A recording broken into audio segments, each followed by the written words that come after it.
अब हम चर्चा कर लेते हैं कि क्या कारण है कि समुद्रों में मछलियाँ जो है वो कम होती जा रही हैं। तो इसके प्रमुख दो कारण जो है वो हमें नज़र आते हैं। पहला है प्रदूषण। हम देखेंगे भारत के जितने भी तटवर्ती भाग हैं वहाँ पर बड़े बड़े उद्योगों की स्थापना की गई है और इन उद्योगों से जो विषैले रसायन हैं वो निकलते हैं और इन रसायनों को नदियों में बहा दिया जाता है और ये नदियों के साथ जाकर समुद्र के पानी में मिल जाती हैं। और समुद्र के जल में जब ये मिलती हैं तो समुद्र के जल को भी ये प्रदूषित कर देती हैं। जो यहाँ पर रह रहे मछलियों के जीवन पर इसका गहरा प्रभाव पड़ता है और ज़्यादा प्रदूषण होने के कारण ये मछलियाँ मर जाती हैं। दूसरी चीज़ हम देखते हैं प्रदूषण के साथ मीठे पानी की कमी। हमें मालूम है कि समुद्रों का जो जल है वो खारा होता है, लेकिन उसमें जो नदियाँ आकर मिलती हैं उनका जल मीठा होता है। तो यहाँ पर हम देख रहे हैं कि जितने भी जो प्रायद्वीपीय पठार है, प्रायद्वीपीय पठार में अब बड़े बड़े बांधों का निर्माण कर दिया गया है और जब खारे जल में ये नदियाँ आकर मिलती हैं तो उनसे मीठा जल समुद्र के जल में मिल जाता है और नदियों के साथ बहकर आने वाली जो वनस्पतियां हैं और जीव जंतु के जो अवशेष होते हैं वो प्लैंकटन के रूप में वहाँ रहने वाली मछलियों का प्रमुख भोजन होती हैं। और जब ये नदियों को बांध बनाकर मार्ग में ही रोक दिया जाता है तो उसके माध्यम से समुद्र में आकर मिलने वाली जो नदियों का जल है उसकी मात्रा बहुत कम हो गई है, तो उनको मिलने वाला भोजन भी कम हो गया है। ज़रा विचार कीजिए कि इसका क्या प्रभाव पड़ेगा जब मीठा जल, नदियों का मीठा जल जो है वो समुद्रों में कम मिल पा रहा है, तो इसका मछलियों के जीवन पर क्या प्रभाव पड़ सकता है। तो ये प्रमुख दो कारण हैं जिनके कारण अब समुद्रों में मिलने वाली मछलियों का जीवन जो है वो संकट में आ गया है और इसके लिए हमें खुद ही जो है वो विचार करना है और इसके लिए उपाय भी सोचे जाने चाहिए। अब हम भारत के अगले प्राकृतिक स्वरूप कुछ द्वीप समूह भी हमारे भारत में मिलते हैं, उनके विषय पर चर्चा करेंगे। अभी हमने देखा पर्वतीय प्रदेश, पठारों की हमने बात की, तटीय मैदान की चर्चा की। अब इसके बाद देखते हैं इसके अतिरिक्त हमारे भारत में दो प्रमुख द्वीप समूह मिलते हैं। पहला है अंडमान निकोबार द्वीप समूह और दूसरा है लक्षद्वीप। जरा आप भारत का मानचित्र निकालिए और उस पर देखिए कि अंडमान और निकोबार द्वीप समूह तथा लक्षद्वीप समूह की स्थिति आपको कहाँ पर नज़र आ रही है और उसे पॉइंट आउट कीजिए।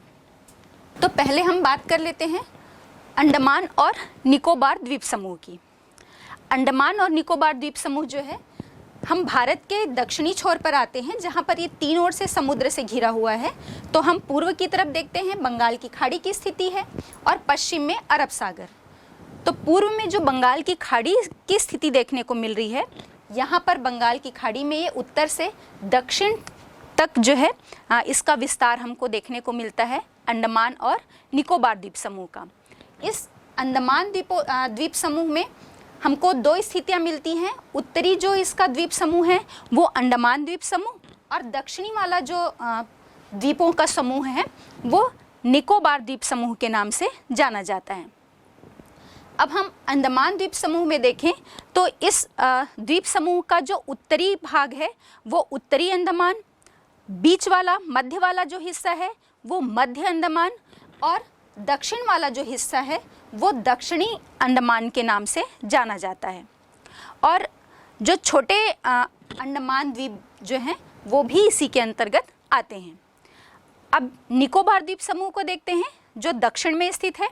तो निकोबार द्वीप में हम देखेंगे इस समूह का जो उत्तरी भाग है उसे कार निकोबार और जो दक्षिणी वाला हिस्सा है इसका, इसे ग्रेट निकोबार कहा जाता है। और ये दो द्वीप समूह के अलावा भी यहाँ पर और कई छोटे छोटे द्वीप समूह आपको इस मानचित्र पर नज़र आ रहे होंगे। अब अंडमान और निकोबार द्वीप समूह का निर्माण कैसे हुआ, तो इस संदर्भ में मानना है कि ये जो द्वीप समूह हैं वो डूबे हुए पर्वत का ही हिस्सा है। और कौन से पर्वत का? जो हिमालय पर्वत टी प्रदेश की हमने बात की थी, इसकी हमने विस्तृत चर्चा की थी, तो हमने देखा था कि अरुणाचल प्रदेश में नामचा बरवा पर्वत से यू टर्न लेता हुआ दक्षिणतम छोर की तरफ बढ़ा हुआ था हमारा हिमालय पर्वत श्रेणी। और इसी हिमालय पर्वत श्रेणी का ही की जो डूबा हुआ इसका जो हिस्सा है और ऊपर की तरफ समुद्र में ऊपरी चोटियों के रूप में उभरे हुए हिस्से के रूप में इसे माना जाता है अंडमान और निकोबार द्वीप समूह को। इस द्वीप समूह का जो तट है वो बहुत ही कटा फटा है, धरातल भी बहुत ज़्यादा उबड़ खाबड़ है, समतल धरातल नहीं है इस द्वीप समूह का। इसके साथ ही साथ हम देखेंगे कहीं पर इसमें छोटे छोटे मैदान मिलते हैं, कहीं पर पहाड़ियाँ मिलती हैं, तो कहीं पर पठार की स्थिति देखने को मिलती है। और इसके साथ ही साथ यहाँ पर भूमिगत गुफाएं भी हमें मिलती हैं। अब प्रमुख रूप से हम बात करें तो जो हैवलॉक द्वीप है वो कोरल के लिए और बाराटांग द्वीप जो है वो यहाँ पर भूमिगत गुफा के लिए विश्व प्रसिद्ध है।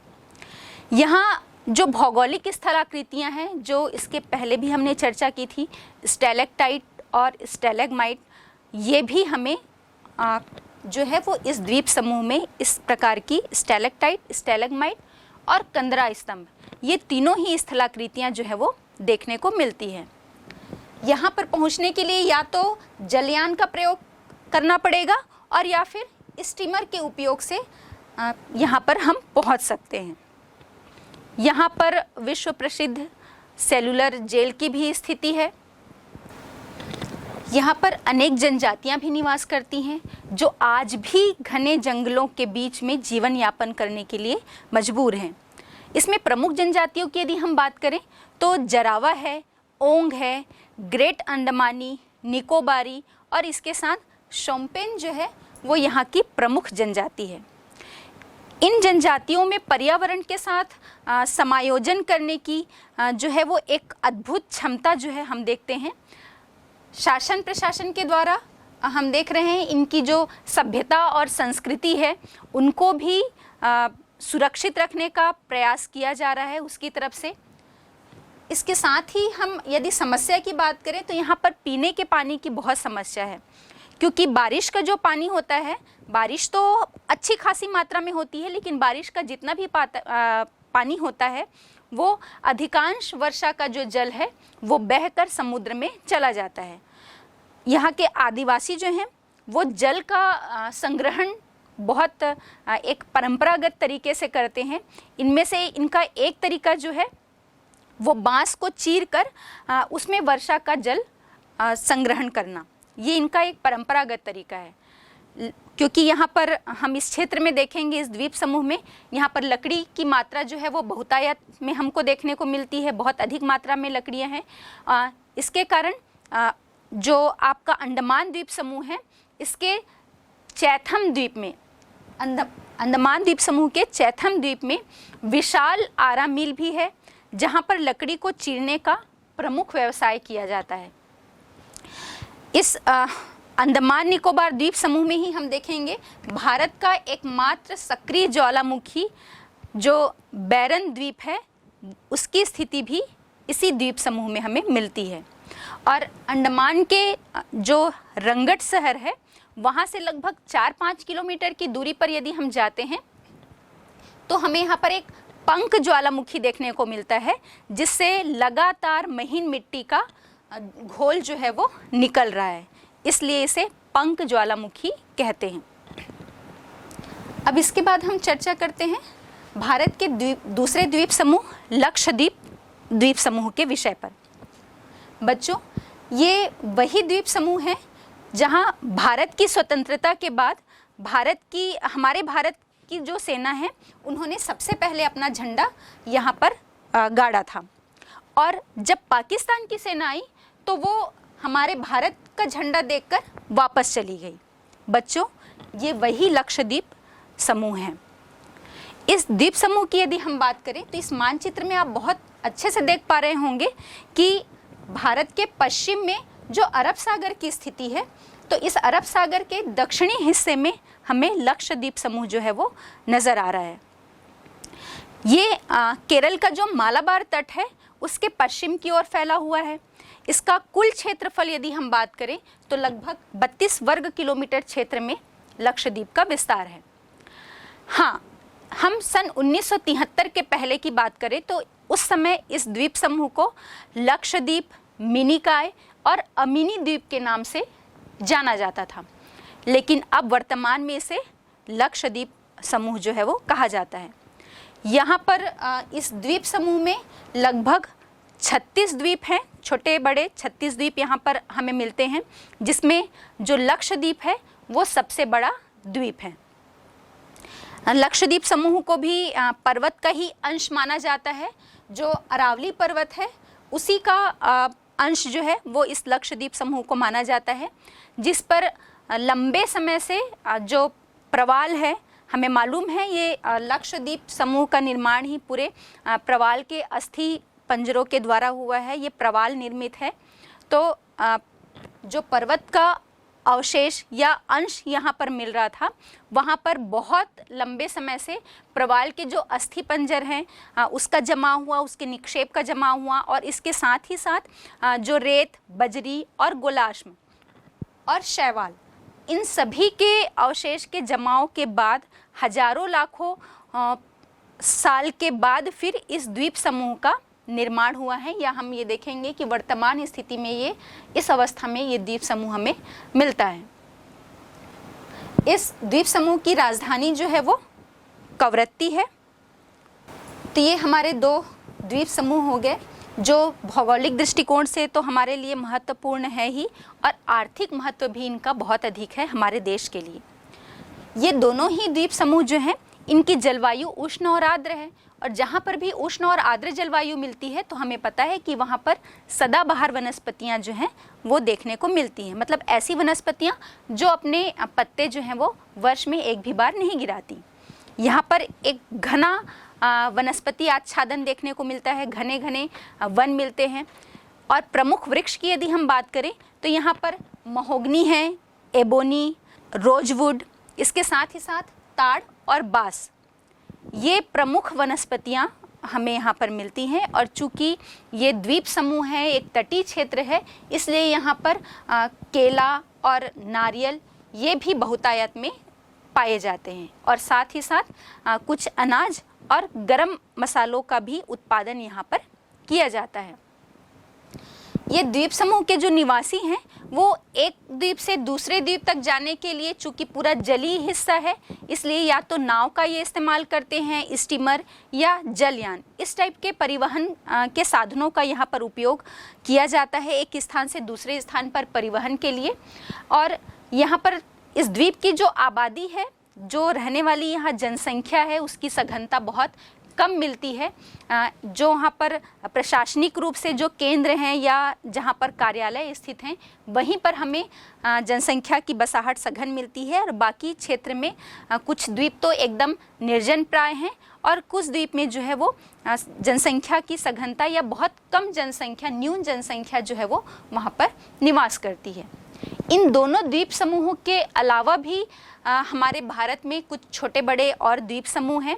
जैसे यदि हम बंगाल की खाड़ी में चले जाएं तो यहाँ पर हम गंगा सागर देखते हैं, न्यूमूर द्वीप है, इसके बाद श्री हरिकोटा और रामेश्वरम। रामेश्वरम एक तीर्थ स्थान है, इससे तो आप बहुत अच्छे से परिचित होंगे। तो ये कुछ छोटे बड़े जो द्वीप समूह हैं ये बंगाल की खाड़ी में मिलते हैं। और इसके साथ यदि हम अरब सागर में चले जाएं तो अरब सागर के तट पर हेनरे और कैमरे द्वीप और सेल्सेट द्वीप और एलिफेंटा, ये जो द्वीप समूह हैं इनकी स्थिति हमें देखने को मिलती है। और ये तीनों ही जो द्वीप समूह हैं ये मुंबई महानगर में फैले हुए हैं।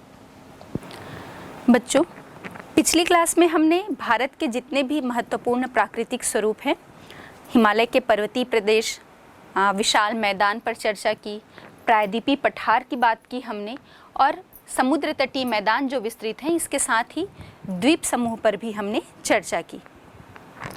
इसके अतिरिक्त हमारा एक और महत्वपूर्ण प्राकृतिक स्वरूप है भारत का, जो है मरुस्थलीय क्षेत्र।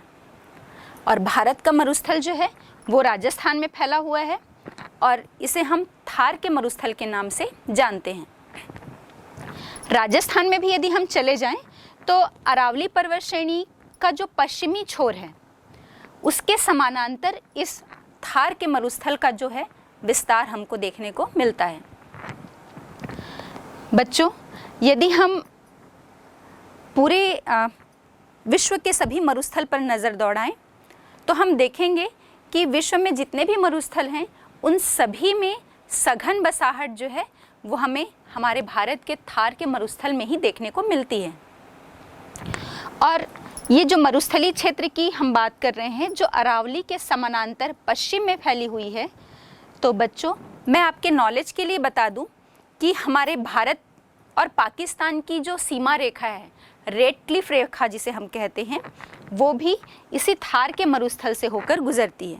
हालांकि राजस्थान के अलावा ये रेखा जो है पंजाब, गुजरात, जम्मू कश्मीर से भी होकर निकलती है, लेकिन जब हम मरुस्थल क्षेत्र की बात कर रहे हैं, हम अपने राजस्थान के मरुस्थल की बात कर रहे हैं, तो ये हमें हमारे नॉलेज में होना चाहिए कि जो रेड क्लिफ रेखा है ये इसी मरुस्थलीय क्षेत्र के समानांतर निकलती है। अब हम देखेंगे कि इस पूरी रेड क्लिफ रेखा की लंबाई जो है वो तो 3310 किलोमीटर है, लेकिन राजस्थान में ये 1070 किलोमीटर फैला हुआ है। रेड क्लिफ रेखा कब खींची गई? तो भारत जब स्वतंत्र हुआ तो स्वतंत्रता के बाद 17 अगस्त 1947 को सर सिरिल रेडक्लिफ के द्वारा सीमा आयोग रेडक्लिफ महोदय की अध्यक्षता में सीमा आयोग के द्वारा ये रेखा के द्वारा भारत और पाकिस्तान के बीच की सीमा का विभाजन किया गया कि भाई ये इतना जो क्षेत्र है ये पाकिस्तान का है और इधर भारत है। ये तो हम सभी को पता है। अब हम ये देखते हैं कि ये कहाँ कहाँ से होकर गुजरती है। तो ये राजस्थान के मरुस्थलीय क्षेत्र में हम बात करें तो उत्तर में गंगानगर जिले के हिंदुमल कोर से होती हुई बीकानेर आती है। बीकानेर से जैसलमेर, बाड़मेर, और बाड़मेर में इसका अंतिम छोर जो है वो भागल बाखासर गांव में ख़त्म होता है। तो यहाँ तक जो है वो रेड क्लिफ रेखा का विस्तार हमको देखने को मिलता है। इसके साथ ही ये इसलिए और महत्वपूर्ण है कि यहीं पर हमारे भारत का जो है राजस्थान के मरुस्थल में ही जैसलमेर जिले के पोखरण नामक स्थान पर भारत का परमाणु परीक्षण किया गया। सबसे पहला यदि हम बात करें तो भारतीय परमाणु आयोग ने यहाँ पर अपना सबसे पहला भूमिगत परीक्षण किया 18 मई 1974 को। और उसके बाद तब तो ये भारत सरकार के द्वारा कहा गया था कि ये जो परीक्षण है शांतिपूर्वक कार्यों के लिए किया जाएगा, लेकिन इसके बाद इस पहले परीक्षण के बाद सन 1998 में 5 और भूमिगत परीक्षण जो है वो इसी पोखरण पर किए गए और उसके बाद हमारे भारत ने अपने आप को एक शक्ति संपन्न राज्यों की सूची में शामिल कर लिया।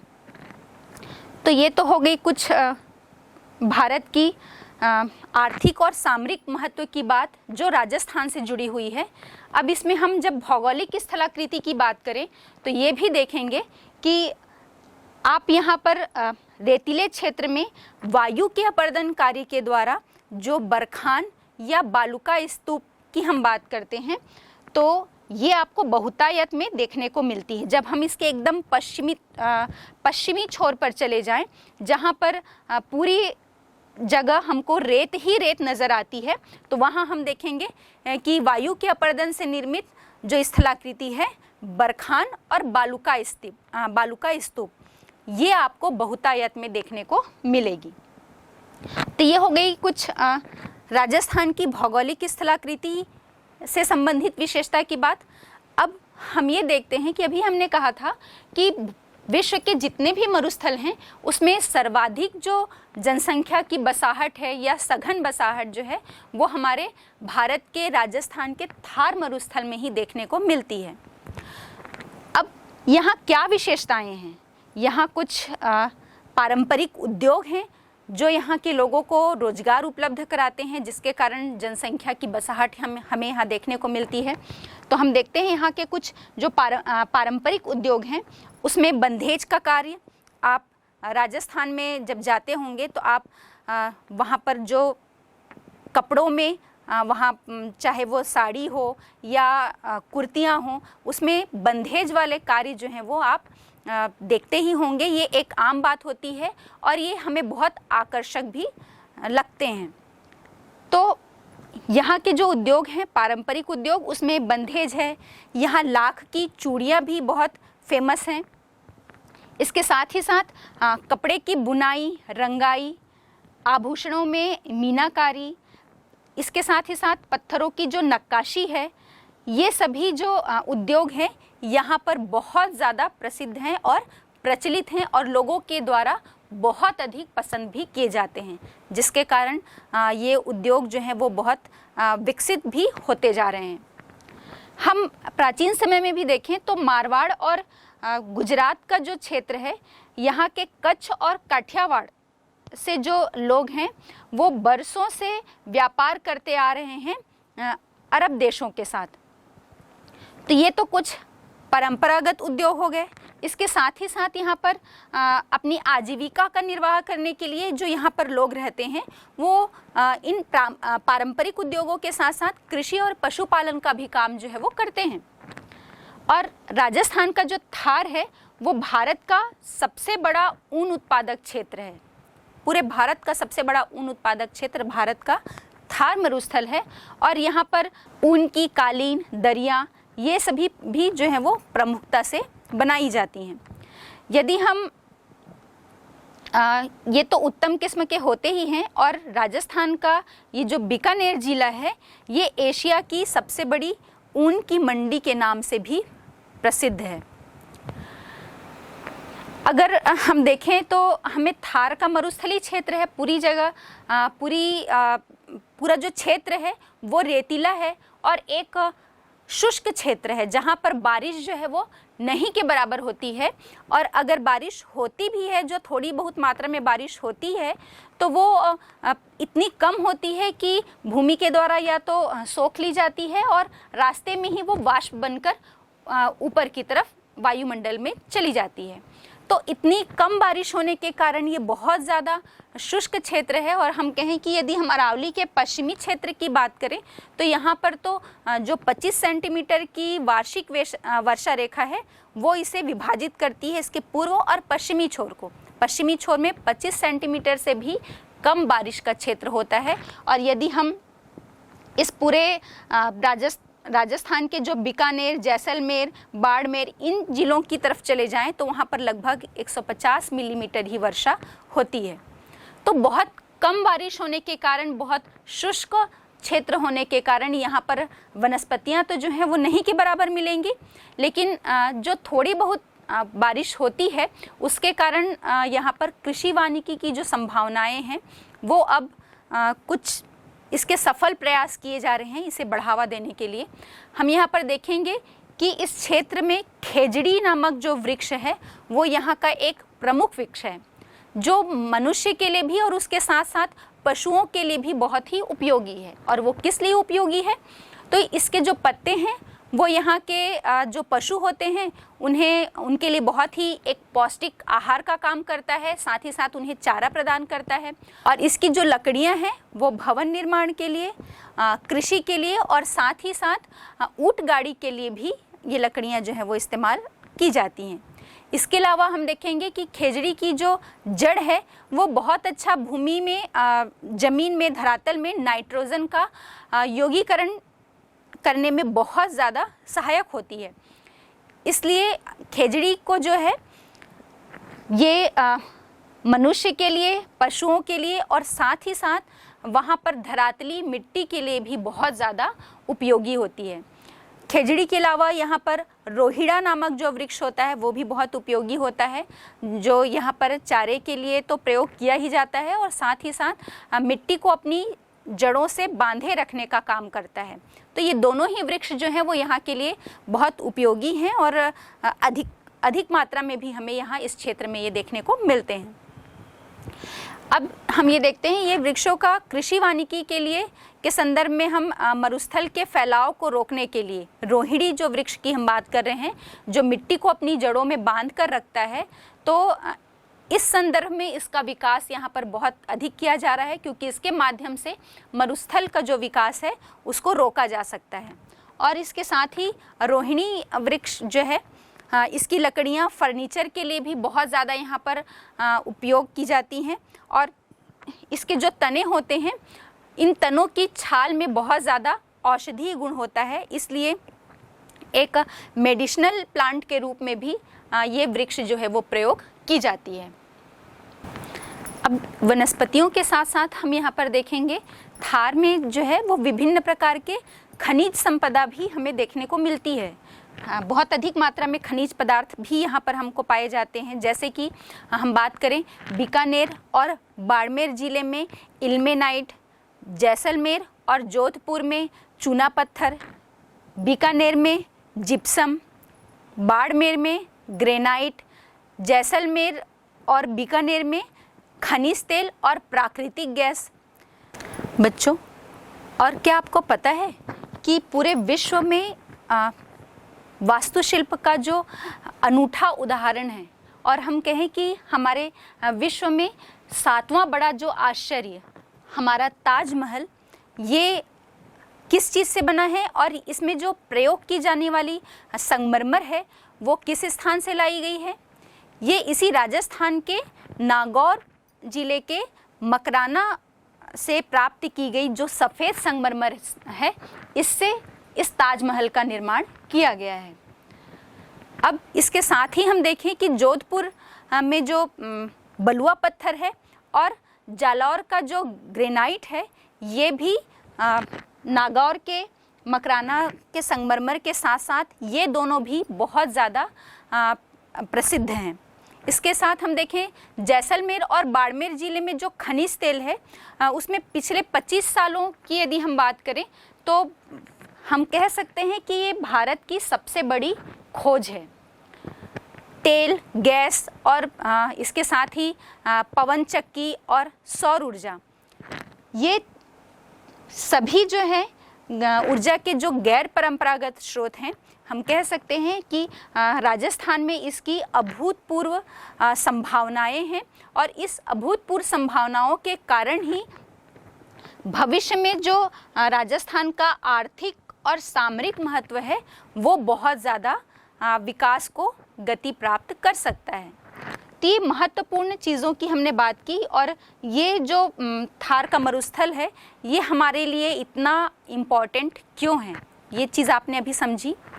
बच्चों, यहाँ जो शुष्क मौसम होता है या जो पानी की कमी है, इसको पूरा करने के लिए जब से यहाँ पर राजस्थान नहर परियोजना का निर्माण किया गया है, तब से इसके विकास की जो गति है वो और ज़्यादा तेज हो गई है, और जो इसका पूरा मरुस्थलीय क्षेत्र है, यहाँ पर पानी की कमी को दूर किया जा सका है। राजस्थान नहर जो है, इसे इंदिरा गांधी नहर के भी नाम से जानते हैं। ये नहर जो है वो भारत की वृहद परियोजनाओं में से एक है। ये नहर सुल्तानपुर के हरी के बैराज में सतलज और व्यास नदियों के संगम पर बनाया गया है। इस नहर से पंजाब और राजस्थान को पानी की आपूर्ति की जाती है। इस नहर में 7 लिफ्ट नहरों के माध्यम से इसकी जो 9 शाखाएं हैं वो निकाली गई हैं। अब हम कहें कि राजस्थान के किन किन जिलों को इससे फ़ायदा हो रहा है या लाभ मिल रहा है, तो हम कहें कि राजस्थान के कुल 10 जिले जो हैं वो इस नहर से प्रभावित हैं या लाभान्वित हैं, जिसमें गंगानगर है, हनुमानगढ़, बीकानेर, जैसलमेर, बाड़मेर, जोधपुर, नागौर, चूरू और झुंझुनू, ये सभी जिले जो हैं वो इस नहर परियोजना से लाभान्वित हो रहे हैं, और यहाँ पर पानी की किल्लत को दूर किया गया है। अब हम देखते हैं कि इस नहर के बनने के बाद जो सबसे ज़्यादा गंगानगर में बहुत ज़्यादा खेती या कृषि की जाने लगी है। अब इतिहास की यदि हम बात करें कि ये नहर कब बना और किसने बनाया, तो हम देखेंगे कि सन 1899 से लेकर 1900 के बीच इस पूरे क्षेत्र में भयंकर सूखा पड़ा। और जब सूखा पड़ा तो यहाँ बीकानेर के जो महाराजा थे गंगा सिंह, इन्होंने इस सूखे से जो प्रभावित क्षेत्र थे वहाँ पर सतलज नदी के जल से सिंचाई के माध्यम से एक परियोजना बनाई। उन्होंने कहा कि इस पूरे इलाके को सूखे से बचाने के लिए हम सतलज नदी में सिंचाई के लिए एक परियोजना शुरू करें। और इस परियोजना को गंगा सिंह ने शुरू किया था 1907 में गंगानगर जिले में, इसलिए तब इसका नाम गंग नहर पड़ा था, तब उसे गंग नहर के माध्यम से जाना जाता था। लेकिन भारत की आज़ादी के बाद फिर से एक बार इस जो नहर में खुदाई का काम शुरू किया गया और सन 1985 में इस नहर का जो नाम है वो इंदिरा गांधी नहर पड़ा। इस नहर के माध्यम से पूरे इस सूखा प्रभावित इलाके में हम देखेंगे कि एक चमत्कारिक परिवर्तन देखने को मिला। और जहाँ पर पहले शुष्क क्षेत्र या चारों तरफ यदि नज़र दौड़ाई जाए तो रेत ही रेत नज़र आती थी, वो इस नहर परियोजना के बनने के बाद हम देखेंगे कि पूरा क्षेत्र जो है वो हरियाली से भर गया। अब यहाँ पर ये स्थिति है कि लोग एक वर्ष में 2 से 3 फसलें भी ले लेते हैं और कई स्थानों पर तो चावल और गन्ना जैसी भी फसलें जो है वो उगाई जाने लगी हैं। तो ये आप जो इस गंगा नहर परियोजना के या इंदिरा गांधी नहर परियोजना के कुछ फ़ायदे हैं। लेकिन इस नहर के बनने से ठीक है, यहाँ के लोगों को खाद्यान्न की आपूर्ति हुई, रोजगार मिला, सूखे से जो प्रभावित पूरे क्षेत्र थे उन्हें एक नया जीवन मिला। और हम इस नहर को मरु गंगा के नाम से भी जानते हैं इसीलिए।